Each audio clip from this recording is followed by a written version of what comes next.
ತಿಳಿಸುತ್ತಾ ನಿರಾಹಾರದ ಬಗ್ಗೆ 4 ಮಾತು ಹೇಳಕ್ಕೆ ಇಷ್ಟಪಡ್ತೀನಿ. ನನ್ನ ಹೆಸರು ಲತಾ ಅಂತ, ಏಜ್ 49 ಇಯರ್ಸ್. ನಾನು ಬೆಂಗಳೂರಿಂದ ಮಾತಾಡ್ತಾ ಇರೋದು. ನಾನು ಹೆಲ್ತ್ ಡಿಪಾರ್ಟ್ಮೆಂಟಲ್ಲಿ ಕೆಲಸ ಮಾಡ್ತೀನಿ.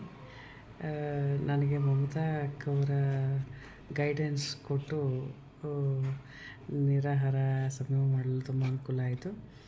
ಗುರುಗಳ ದಿವ್ಯ ಮಾರ್ಗದರ್ಶನದಲ್ಲಿ ಅವರು ಗುರುಗಳ ಕೊಟ್ಟ ಒಂದು ಸದಾವಕಾಶದಿಂದ ನಾನು ನಿರಾಹಾರ ಸಂಯಮ ಮಾಡಲು ಅನುಕೂಲ ಆಯಿತು. ಸೊ ಆ ಗುರುಗಳ ದಿವ್ಯ ದರ್ಶನ, ಅವರು ಮಾಡೋ ಮೆಡಿಟೇಷನ್ ಆ್ಯಂಡ್ ಅವ್ರು ನಮ್ಗೆ ಕೊಡೋ ಎನರ್ಜೈಸೇಷನಿಂದ 24 ದಿನದ ನಿರಾಹಾರ ಸಮಯನ ಪೂರ್ಣಗೊಳಿಸಿರುತ್ತೇನೆ. ಇದು ಮಾಡಿದ್ಮೇಲೆ ನನಗೆ ಫುಡ್ ಕ್ರೇವಿಂಗ್ಸ್ ತುಂಬ ಕಡಿಮೆ ಆಯಿತು. And then 3 kgs body weight ಕಡಿಮೆ ಆಯಿತು.